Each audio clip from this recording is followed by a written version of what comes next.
சொந்தம் என்று சொல்லிக்கொள்ள உம்மை விட யாரும் இல்ல. சொத்து என்று அள்ளிக்கொள்ள உம்மை விட ஏதுமில்ல. உங்களை வாழ்த்துகின்றோம். நம்பிக்கையின் தேவனிடமிருந்து நம்பிக்கையின் வார்த்தைகளை தரும் ஆசீர்வாத நிகழ்ச்சி நம்பிக்கையின் குரல். You are watching and listening Voice of Hope. நீங்கள் பார்த்தும் கேட்டுக்கொண்டு இருப்பது நம்பிக்கையின் குரல். வாருங்கள், தேவ ஆசீர்வாதத்தை பெற்றுக் கொள்ளுங்கள். இரட்சகருமாகிய இயேசு கிறிஸ்துவின் நாமத்திலே உங்களை அன்போடு வாழ்த்துகின்றோம். வாருங்கள் தேவ பிள்ளைகளே, மீண்டும் ஒரு தேவ வார்த்தையோடு உங்களை சந்திப்பதில் இந்த கிறிஸ்துவின் பிறப்பின் நாட்களில் கிறிஸ்துவின் பிறப்பின் செய்தியோடு இணைந்த வார்த்தைகளை உங்களுக்கு கொண்டு வருவதில் நாம் மகிழ்ச்சி அடைகின்றோம். நான் சுகமானே, உம் வார்த்தையினால் நான் பெலனானே, பெலனானே, பெலனானே. சொந்தம் என்று சொல்லிக்கொள்ள உம்மை விட யாரும் இல்ல. சொத்து என்று அள்ளிக்கொள்ள உம்மை விட ஏதுமில்ல.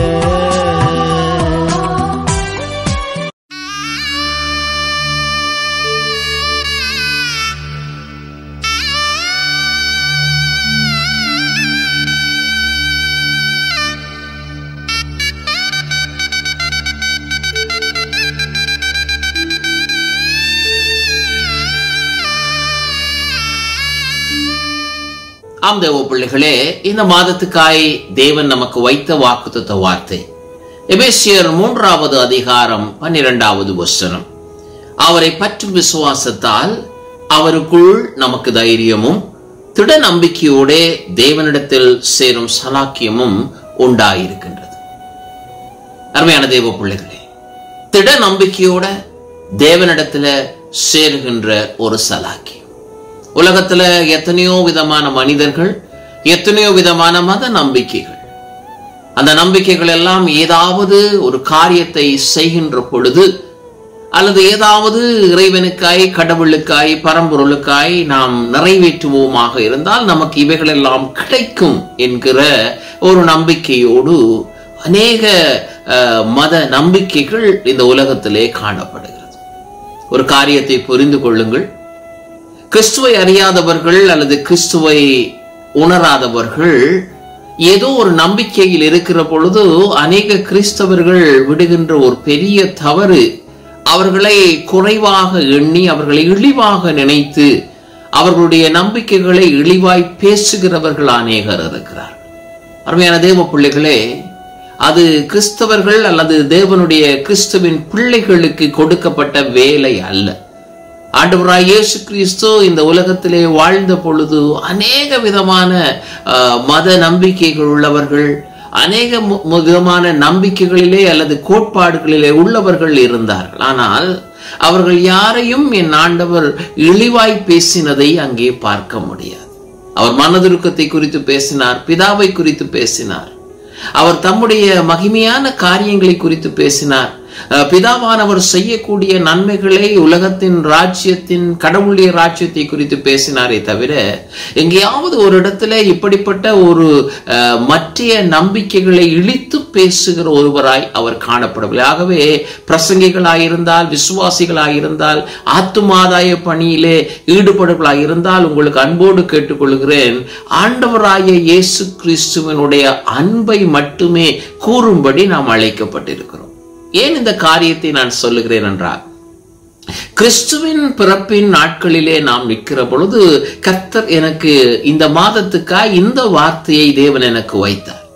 தேவன் எனக்கு இந்த வார்த்தையை எனக்கு தந்த பொழுது கிறிஸ்தவ அல்லது கிறிஸ்துமஸ் நாட்களுக்கும் அல்லது கிறிஸ்துவின் பிறப்புக்கும் அல்லது டிசம்பர் மாதத்தினுடைய வாழ்வுக்கும் இது எந்த வகையிலே இது தொடர்பாய் இருக்கிறது என்று ஒருவேளை நீங்கள் யோசிக்கலாம்.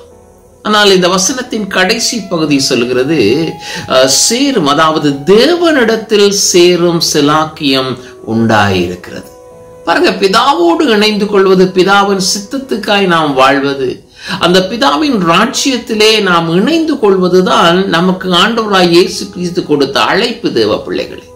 ஆகவே இந்த திட நம்பிக்கையோட, அந்த வசனத்தின் முதல் பகுதி சொல்கிறது, திட நம்பிக்கையோட தேவனிடத்தில் சேரும் சலாக்கியம். அப்ப எந்த விதமான யோசனை இல்லாம மிகவும் ஒரு தெளிந்த நம்பிக்கையோட சேரக்கூடிய ஒரு சலாக்கியத்தை யார் கொடுக்கிறார் என்றால் இயேசு கிறிஸ்து நமக்கு கொடுக்கிறார். இயேசு கிறிஸ்துவை பற்றுகின்ற விசுவாசம், இயேசு கிறிஸ்துவுக்குள் நமக்குள் தரப்படுகின்ற தைரியம் அங்கே திட நம்பிக்கையோட நம்மை தேவனிடத்தில் சேர்க்கிறது என்று வேதம் சொல்கிறது. ஆகவே இந்த இயேசு கிறிஸ்துவை பற்றி பிடித்துக் கொள்ளுகிற ஒரு நம்பிக்கை நமக்கு தேவை தேவ பிள்ளைகள். நான் ஆரம்பத்திலே சொன்னேன், உலகத்துல பல நம்பிக்கைகள் இருக்கிறது. கேட்டா சொல்லுகிறார்கள், அந்த பரம்பொருளை நாம் அடைவதற்காக, அந்த பரம்பொருளை இந்த பிறப்பில் நாம் அடைந்து கொள்ளவில்லை என்றால் நமக்கு கொடுக்கப்படுகிற இன்னும் அநேக பிறப்புகள் இருக்கிறது, அந்த பிறப்பிலாவது அடைந்து விட வேண்டும் என்கிற நம்பிக்கைகளும் உண்டு. ஆகவே இப்படிப்பட்ட அநேக நம்பிக்கைகள் இருக்கின்ற இந்த உலகத்திலே தேவ பிள்ளைகளே, கிறிஸ்துவை இரட்சகராய் பெற்ற நானும் நீங்களும், இந்த கிறிஸ்துவை தேவ பிள்ளைகளே, நாம் தேவனை அறியாத தேவ ஜனங்களுக்கு இந்த நம்பிக்கையையும் இந்த திட நம்பிக்கையையும் தரக்கூடிய கிறிஸ்துவை அறிவிக்க வேண்டியது அவசியமாயிருக்கு. ஆகவே மற்றவருடைய நம்பிக்கைகளை நாம் இழித்து பேசாமல், அல்லது மற்றவருடைய நம்பிக்கைகளை நாம் குறைத்து நாம் பேசிவிடாமல், தேவ பிள்ளைகளே, அந்த நம்பிக்கையில் இருக்கிறவர்கள் கிறிஸ்துவை நம்புகிற பொழுது அது எத்தனை சிறப்பாய் இருக்கும் என்பதை எண்ணி பார்த்து அவளுக்கு கிறிஸ்துவை நாம் வெளிப்படுத்துவோம். காரணம் தேவ பிள்ளைகளே, வேதம் சொல்கிறது, தேவனை சேர்கின்ற ஒரு சலாக்கியத்தை கிறிஸ்து நம்முடைய வாழ்க்கையிலே தேவன் தருகிறார்.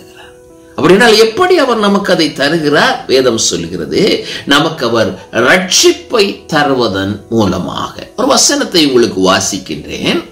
1 தீமோத்தேயுவின் புத்தகம் 1வது அதிகாரம் 15வது வசனத்திலே, பாவிகளை ரட்சிக்க கிறிஸ்து இயேசு உலகத்தில் வந்தார் என்கிற வார்த்தை உண்மையும் எல்லா அங்கீகரிப்புக்கும் பாத்திரமானது என்று நாம் வாசிக்க முடியும். ஓ பிள்ளைகளே, இன்றைக்கு முதலாவது ரட்சிப்பை நமக்கு தரும்படி தேவன் விரும்புகிறார், பாவிகளை ரட்சிக்கும்படியா. இன்றைக்கு சகோதரியே, இன்றைக்கு இந்த ரட்சிப்பை நீங்கள் பெற்றிருப்பீர்களாக இருந்தால் கர்த்தருக்கு ஸ்தோத்திரம், கர்த்தர் உங்களை ஆசீர்வதிப்பாரா. இந்த தேவன் தேவ பிள்ளைகளே ஏன் இந்த ரட்சிப்பை தருகிறார்? அவருடையவர்களாய் நாம் மாறும்படி.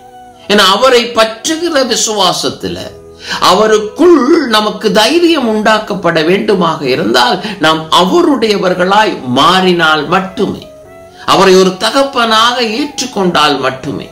இளைய குமாரனை குறித்து படிக்கிற பொழுது வேதம் சொல்லுகிறது, இளைய குமாரன் தகப்பனுடைய எல்லாவற்றையும் அவன் அறிந்திருந்தான். வெளியே செல்கிற பொழுது ஏதோ ஒரு தூரமாய் போகிற ஒரு மகனாய், கீழ்ப்படியாத ஒரு மகனாய் அவன் அங்கே காண்பிக்கப்பட்டாலும், தேவ பிள்ளைகளே, அவன் ஒரு கடினமான ஒரு சூழ்நிலை இருக்கிற பொழுது தகப்பனின் அன்பை அவன் நினைத்து பார்க்கிறான்.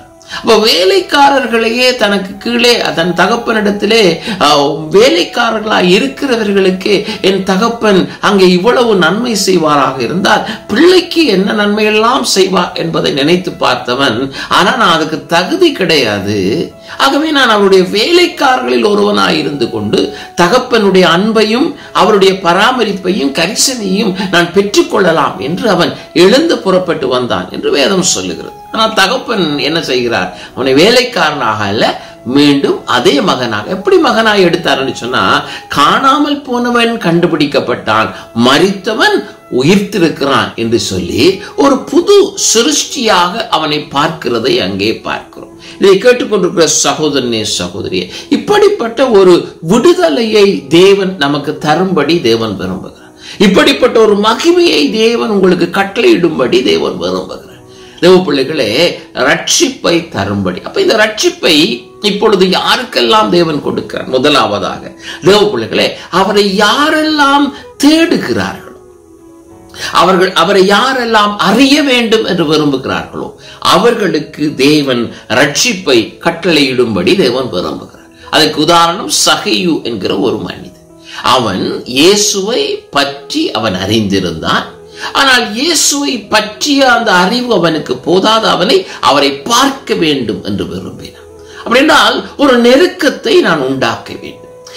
அவரை பற்றி சொல்லப்படுகிறவர்கள் எல்லாம் உண்மைதானா என்பதை நான் பார்க்க வேண்டும். அல்லது இப்படிப்பட்ட ஒரு நன்மைகள் செய்கிற, அற்புதங்கள் செய்கிற, அதிசயங்கள் செய்கிற, நல்ல போதனைகளை செய்கிற இவர் ஒருவரை நான் பார்க்க வேண்டும் என்கிற ஒரு வாஞ்சை. ஆகவே இதை கேட்டுக்கொண்டிருக்கிற தேவ பிள்ளைகளே, இப்படிப்பட்ட ஒரு வாழ்வு, இப்படிப்பட்ட ஒரு எதிர்பார்ப்பு உங்கள் வாழ்க்கையில் காணப்படுமாக இருந்தால் இந்த இயேசு கிறிஸ்துவானவர் உங்களை ரட்சிக்கிறவராய் அவர் இருக்கிறார். ஆகவேதான் அவர் சொல்றார், இந்த வீட்டுக்கு ரட்சிப்பு, வாழ்க்கையில மாற்றங்களை அவர் அங்கே ஏற்படுத்த தேவன் ஆயத்தமாயிருந்தார். பாருங்க, உலகம் வெறுத்திருந்த, உலகம் ஏற்றுக்கொள்ளாத ஒரு சூழ்நிலையில் வாழ்ந்தவனை இயேசுவானவர் அங்கே ஏற்றுக்கொள்ளுகிறார் என்று அங்கே பார்க்கும். இரண்டாவதாக தேவ பிள்ளைகள், மத்தேயு 9ஆம் அதிகாரம் 2வது வசனத்திலிருந்து நாம் பார்க்கிற பொழுது, ஆண்டவராய் இயேசு கிறிஸ்துவிடத்திலே படுக்கையிலே இருந்த ஒரு திமிர்வாதக்காரனை கொண்டு வருகிறார். இயேசு என்ன செய்கிறார்? அங்கே அவர்களுடைய அதாவது கொண்டு வந்தவர்களுடைய விசுவாசத்தை கண்டு, அங்கே மகனே திடன்கொள், உன் பாவங்கள் உனக்கு மன்னிக்கப்பட்டது என்று ஆண்டவர் அவனுக்கு சொல்லுகிறார். 7வது வசனத்திலே, உடனே அவன் எழுந்து தன் வீட்டுக்கு போனான். அந்த பிள்ளைகளே, இங்கே ஆண்டவராய் இயேசு கிறிஸ்துவினிடத்திலே கொண்டு வரப்படுகிற பொழுது, ஆண்டவராய் இயேசு கிறிஸ்துவினிடத்திலே தேவ பிள்ளைகளே, பாவத்தின் நிமித்தமாய் இவனுடைய வாழ்விலே சூழ்நிலைகள் பயங்கரமாய் படுக்கையிலே அவனை கிடத்தின பொழுது இயேசுவானவர் அவனுக்கு என்ன விடுதலை கொடுக்கிறார்? உன் பாவங்களில் இருந்து விடுதலை, உன் பாவங்களில் இருந்து விடுதலை கொடுத்து உன்னை நான் ரட்சிக்கிறேன் என்று அங்கே கொண்டு வரப்பட்டவன் ஆசீர்வதிக்கப்படுகிறான். அங்கே அவன் ரட்சிப்பை பெற்றுக் கொள்ளுகிறான், விடுதலையை பெற்றுக் கொள்ளுகிறான். 7ஆம் வசனம் சொல்லுகிறது, அவன் எழுந்து தன் வீட்டுக்கு போனான் என்று சொல்லி அங்கே பார்க்கிறோம். அடுத்ததாக லூக்கா எழுதின சுவிசேஷம் 7வது அதிகாரத்திலே அங்கே ஒரு பரிசேயனுடைய வீட்டிலே ஆண்டவராய் இயேசு கிறிஸ்து பந்தி இருக்கும்படி, போஜனம் பண்ணும்படி அவர் போகிறார். அவன் அதற்குரிய சிறப்பான பந்தியை ஆயத்தப்படுத்துகிறார். அவருக்கென்று விசேஷமான காரியங்களை அங்கே ஒரு பாவியான ஸ்திரீ அங்கே இயேசுவினிடத்திலே வருகிறார். அந்த வசனம் சொல்லுகிறது, ஒரு பரணியிலே பரிமள தைலம் கொண்டு வந்து அவருடைய பாதங்களின் அருகே பின்னாக நின்று அழுது கொண்டு அவருடைய பாதங்களை தன் கண்ணீரினால் நனைத்து தன் தலைமயிரினால் துடைத்து அவருடைய பாதங்களை முத்தம் செய்து பரிமள தைலத்தை பூசினாள் என்று சொல்லி அங்கே பாருங்க. இயேசு கிறிஸ்து நம்முடைய வாழ்க்கையில ஒரு சகையு இயேசுவை பார்க்க விரும்பினார். ஆகவே அந்த சகையுடைய வாழ்க்கையிலே தேவன் ரட்சிப்பை கொடுத்தார். ஒரு திமிர்வாதக்காரன் இயேசுவிடத்திலே கொண்டு வரப்படுகிறான். அங்கே அவனுக்கு தேவன் ரட்சிப்பை கொடுக்கிறார், விடுதலையை கொடுக்கிறார். எழுந்து வீட்டுக்கு போகிற ஒரு அதிகாரத்தை கட்டளையிடுகிறார். இங்கே தேவ பிள்ளைகளே, ஒரு பெண் தன்னுடைய வாழ்க்கையை ஆராய்ந்து பார்க்கிறாள். இந்த தன்னுடைய வாழ்க்கையை ஆராய்ந்து பார்த்து தேவ பிள்ளைகளே, இந்த மாதத்தின் வாக்குத்தத்த வசனம் நினைத்துக் கொள்ளுங்கள், திட நம்பிக்கையோட தேவனிடத்துல சேருகிற சலாக்கியம். அப்ப அவள் தன்னை பாவியாய் உணர்ந்த பொழுது எப்படி அவள் ஒரு திட நம்பிக்கையோடு தேவனிடத்திலே சேர முடியும்? எப்படி அவளுடைய வாழ்க்கையிலே தேவனை தன்னுடைய தெய்வமாய் ஆராதிக்க முடியும்? ஆகவே இங்கே இயேசு கிறிஸ்துவை பற்றுகின்ற விசுவாசமும் அவருக்குள்ளே தரப்படுகிற தைரியத்தையும் பெற்றுக் கொள்ளும்படியாய் பரிசேயன் வீட்டில இயேசு இருக்கிறார் என்று கேள்விப்பட்டு அவள் ஒரு பரணியிலே பரிமள தைலத்தை கொண்டு வந்து அவள் செய்கிறாள். பாருங்க, அதுக்கு பின்னாடி நடந்த சம்பவம் உங்களுக்கு தெரியும், அதை வாசித்து பாருங்கள். லூக்கா எழுதின சுவிசேஷம் 7வது அதிகாரம் 39வது வசனத்துல, பாவியாய் இருக்கிறாளே என்று அவர்கள் தனக்குள்ளே சொல்லிக் கொண்டான். பரிசேயன் தான் பாவியாய் இருக்கிறான் என்று தனக்குள்ள சொல்லிக் கொண்டான். இயேசு அவனுக்கு உபதேசம் பண்ணுகிறார். அவனிடத்துல தேவ பிள்ளைகளே, அந்த கடன் வாங்கினவர்களிடத்தை குறித்த ஒரு உவமையை, ஒரு கதையை அவனுக்கு சொல்லி, யாரிடத்திலே அதிகமாய் அன்பு வைத்திருப்பான் என்று சொன்ன பொழுது, அதிகமாய் கடன் வாங்கினவன் தான் அன்பு வைக்க முடியும் என்கிற ஒரு காரியத்தை பரிசேயன் சொன்ன பொழுது, பாவியாகிய இயேசுடைய நிலையை ஆண்டவர் வெளிப்படுத்துகிறதை அங்கே பார்க்கிறோம். அது மட்டுமல்ல, அந்த பரிசேயனை பார்த்து சொல்லுகிறார், நீ உன்னுடைய வீட்டுக்கு நான் அங்கே போஜனம் பண்ணும்படி வந்தேன், எனக்கு நீ என்னுடைய கால்களுக்கு என்ன செய்யவில்லை? தண்ணீர் தரவில்லை. இவளோ தன் கண்ணீரினால் என் கால்களை நனைத்து தன்னுடைய தலைமயிரினால் என் கால்களை துடைத்து இப்பொழுது பரிமள தைலம் அங்கே எனக்கு பூசி எனக்கு அவள் மகிமை செலுத்தி இருக்கிறாளே, எனக்கு அவள் மரியாதை செலுத்தி இருக்கிறாளே என்று சொல்லி ஆண்டவர் சொன்ன பொழுது தேவ பிள்ளைகளே, அங்கே வேதம் சொல்லுகிறது அந்த 47வது வசனம், இவள் செய்த அநேக பாவங்கள் மன்னிக்கப்பட்டது. அருமையான சகோதரனே சகோதரியே, இன்றைக்கு உங்களுடைய வாழ்க்கையில இயேசுவை பார்க்கிறவர்களாய் நீங்கள் இருக்கிறீர்களா? அல்லது இயேசுவிடத்திலே கொண்டு வரப்பட்ட ஒரு நபராய் இருக்கிறீர்களா?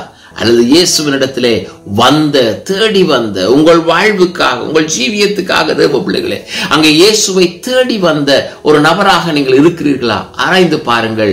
ஆனால் நீங்கள் யாராக இருந்தாலும் வேதம் சொல்கிறது உங்கள் பாவங்கள் மன்னிக்கப்பட்டது என்று சொல்லி கர்த்தர் உங்களுக்கு ஒரு ரட்சிப்பை, விடுதலையை, சமூகத்திலே தேவனுடைய பிள்ளைகளாய் வாழக்கூடிய ஒரு அதிகாரத்தை தேவன் அங்கே தருகிறார். அது மட்டுமல்ல, அங்கே யோவான் எழுதின சுவிசேஷம் 5வது அதிகாரத்திலே இங்கே தேவபிள்ளை முதல் 3 சம்பவங்கள் இயேசுவை தேட நினைத்தவர்கள், பார்க்க நினைத்தவர்கள், இயேசுவிடத்திலே கொண்டு வரப்பட்டவர்கள், இயேசுவை தேடி வந்தவர்கள். ஆனால் யோவான் 5ஆம் அதிகாரத்திலே தேவபிள்ளைகளே, இயேசுவானவர் தேடி சென்று ரட்சிப்பை கொடுக்கிற ஒரு காரியத்தை அங்கே பார்க்க. இயேசுவானவர் தேடி சென்று ஒருவனுக்கு தேவனிடத்திலே சேருகிற செலாக்கியத்தையும் அந்த நம்பிக்கையும் திட நம்பிக்கையையும் தேவ பிள்ளைகளை கொடுக்கிற ஒரு தேவனாய் அவர் இருக்கிறார். 38 வருஷமாய் அங்கே வியாதிஸ்தனாக படுக்கையை எடுத்துக்கொண்டு சுமக்க முடியாத, குளத்தை கலக்குகிற பொழுது அருகிலே செல்ல முடியாத ஒரு திமிர்வாத காரனாய் காணப்பட்ட ஒருவனை என் கர்த்தராகிய ஆண்டவர் சுகப்படுத்துகிறதை அங்கே பார்க்க. ஒரு ரட்சிப்பை, விடுதலையை அவர் கொடுக்கிறார். அந்த விடுதலையை பெற்றுக் கொள்ளும்படி அவனுடைய வாழ்க்கையிலே அவர் உன் படுக்கையை எடுத்துக்கொண்டு நான் உனக்கு என்ன செய்ய வேண்டும் என்று விரும்புகிறார். உன்னுடைய வாழ்க்கையில என்ன நடைபெற வேண்டும் என்று ஆண்டவர் கேட்கிறார். பாருங்க, இதை கேட்டுக்கொண்டிருக்கிற சகோதரனே சகோதரியே, இயேசு கிறிஸ்து யார் என்று கேட்டார். அந்த இயேசு கிறிஸ்துவுடைய வல்லமை என்ன என்பதை நீங்கள் உலகுக்கு சொல்ல வேண்டும் என்று விரும்பினார். அருமை சகோதரனே சகோதரியே, இப்படிப்பட்ட ஒரு இயேசு கிறிஸ்துவை அவர்களுக்கு அறிமுகப்படுத்துங்கள். தேடி வருகிற ஒரு இயேசு கிறிஸ்து, தேடி சென்று தேவ பிள்ளைகளே கிரியை செய்கிற ஒரு இயேசு கிறிஸ்து. இன்னும் ஒரு இடத்திலே விபச்சாரத்திலே கையும் களவுமாய் ஒரு ஸ்திரீ பிடிக்கப்படுகிறார். இப்பொழுது இயேசு அந்த இடத்துல இருக்கிறார்.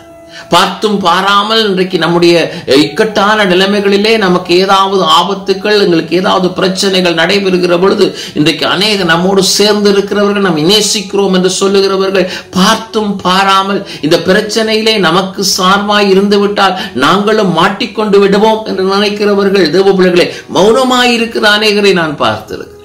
மௌனமாய் இருக்கிற அநேகரை நான் சந்தித்து இருக்கிறேன். ஆனால் இங்கே தேவ பிள்ளைகளே, இயேசு கிறிஸ்துவை இந்த பிரச்சனையிலே இழுத்து போட்டு அவரையும் குற்றம் காண வேண்டும் என்பதற்காக அவரிடத்திலே கேள்விகள் கேட்கப்படுகிறது. அவரிடத்திலும் இந்த மோசையின் நியாயப்பிரமாணத்துக்கு விரோதமாய் இவர் இருக்கிறாரா என்பதை குறித்து அறிந்துவிட்டால் இவரை இன்னமும் குற்றம் பிடித்து விடலாம் என்று நினைத்த பொழுது என் இயேசுவானவர் 2 காரியங்களை செய்கிறார். முதலாவது, பிதாவின் குமாரனாகவும் தேவ பிள்ளைகளே இந்த ஸ்திரீக்கு ஒரு ரட்சிப்பின் தேவனாகவும் என் ஆண்டவர் அங்கே இருக்கிறதை அங்கே பார்க்கும். பாருங்க, இவர் சகையை போல தேடி வரவில்லை, அல்லது தேவ பிள்ளை அந்த திமிர்வாதக்காரனை போல கொண்டு வரப்படவில்லை, அல்லது இந்த பெதஸ்தா குளத்தில் இருந்த அந்த மனிதனை போல 38 வருஷமாய் வியாதியாய் படுத்திருந்த அந்த மனுஷனை போல இயேசுவானவர் தேடி செல்லவில்லை. இப்பொழுது அங்கே ஒரு சூழ்நிலையின் நடுவிலே இயேசுவும் அங்கே இருந்த வேளையிலே இந்த ஸ்திரீக்கான ஒரு சமாதானத்தை, ஒரு ரட்சிப்பை கர்த்தர் கட்டளையிடுகிறதை பார்க்கிறோம். நானும் உன்னை நியாயம் தீர்க்கிறதில்லை, நீ போ, இனி பாவம் செய்யாதே என்று ஆண்டவர் அவளை அனுப்பிவிடுகிறதை அங்கே பார்க்கிறோம். ஆண்டவராகிய இயேசு கிறிஸ்து இதற்காகவே இந்த உலகத்திலே வந்தார் என்பதை நீங்கள் நம்புவீர்களாக இருந்தால் இன்றைக்கு உங்களுக்கு அருகில் இருக்கிறவர்களுக்கு இந்த இயேசுவை நீங்கள் பறைசாற்ற கர்த்தர் உங்களை நடத்துவாராக.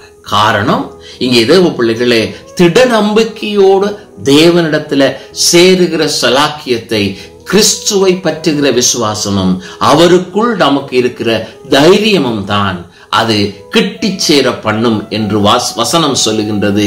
ஆகவே இந்த வார்த்தையை விசுவாசிப்போம், இந்த வார்த்தையை தேவபிள்ளையை நம்புவோம். முதலாவது நாம் கிறிஸ்துவை பற்றுகின்ற அந்த விசுவாசத்துக்குள் வாழும்படி நம்மை அர்ப்பணிப்போம். ஏன்னா உலகத்துல தேவபிள்ளை சுவிசேஷம் சொல்வது இலகு, இயேசு கிறிஸ்துவை பற்றி சொல்வது இலகு.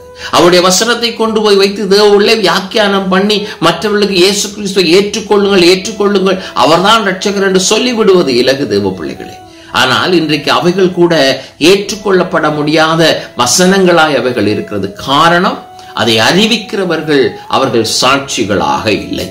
அவரை விசுவாசிக்கிறேன் என்று சொல்லுகிறவர்கள் உண்மையாய் அவருடைய விசுவாசத்திலே அவர்கள் இருப்பதில்லை, விசுவாசத்தை காண்பிப்பதில்லை, விசுவாச வாழ்க்கைக்குள் தங்களை முழுவதுமாய் ஈடுபடுத்திக் கொள்வதில்லை.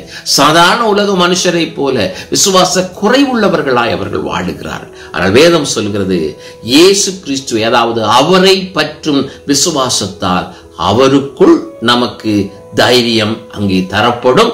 அந்த தைரியம் திட நம்பிக்கையோட தேவனிடத்தில் சேரும் சலாக்கியத்தை நமக்கு உண்டாக்கி இருக்கிறது என்று வேதம் சொல்லுகிறது. ஆகவே இன்றைக்கு தேவ பிள்ளைகளே, கர்த்தரை நம்புவோம், தேவனை ஏற்றுக்கொள்ளுவோம். இன்றைக்கு அவர் நமக்கு இப்படிப்பட்ட ஒரு ரட்சிப்பை, இயேசு கிறிஸ்து என்ன செய்வார் என்றால், தேவ பிள்ளைகளே, வெறும் ரட்சிப்பு அல்ல, அந்த ரட்சிப்பு நமக்கு ஒவ்வொரு சூழ்நிலையிலும் இருந்து நமக்கு விடுதலை தருகிறது. அந்த விடுதலை நம்மை புது சிருஷ்டியாய் மாற்றும். அந்த புது சிருஷ்டியாய் நாம் வாழ்கிற பொழுது தேவனுக்கு உரியவர்களாய் நாம் வாழ்வோம். கர்த்தர் மகிமை நமக்குள் விளங்கும். தேவ பிள்ளைகளே, ஜெபிப்போமா? அன்பின் பரலோக தகப்பனே, இந்த நல்ல வேளைக்காக ஸ்தோத்திரம். இந்த நாளிலும் கர்த்தாவே, எங்களுடைய எல்லா சூழ்நிலைகளை நோடு கூடி ஜெபிக்கிற பிள்ளைகள் என்னென்ன சூழ்நிலைகளில் எப்படிப்பட்ட நிலைகளிலே காணப்படும், இன்றைக்கு அவருடைய விடுதலை ஆக்கும்படியாக நாங்கள் ஜெபிக்கிறோம். அவருடைய ஆண்டவரே, நீங்க தாமே அவளுக்கு ஜெயம் கொடுக்கிற தேவனாய் இருக்கிறபடினால் இன்றைக்கு அவருடைய எல்லா சூழ்நிலைகளும் தேவன் இடைப்படும்படியா நாங்கள் ஜெபிக்கிறோம். கர்த்தருடைய வல்லமை விளங்கட்டும், கிருபை விளங்கட்டும், அதிசயங்கள் விளங்கட்டும். ஆண்டவரே, அவருடைய செயல்கள் விளங்கட்டும் ஐயா. அவருடைய விடுதலையான வாழ்வு கூட புதிய வாழ்வுக்குள் அவர்கள் கடந்து செல்ல அவரை ஆசீர்வதிக்கும்படியாய் இயேசுவின் நாமத்தில் ஜெபிக்கிறோம் எங்கள் நல்ல பிதாவே. ஆமென், ஆமென்.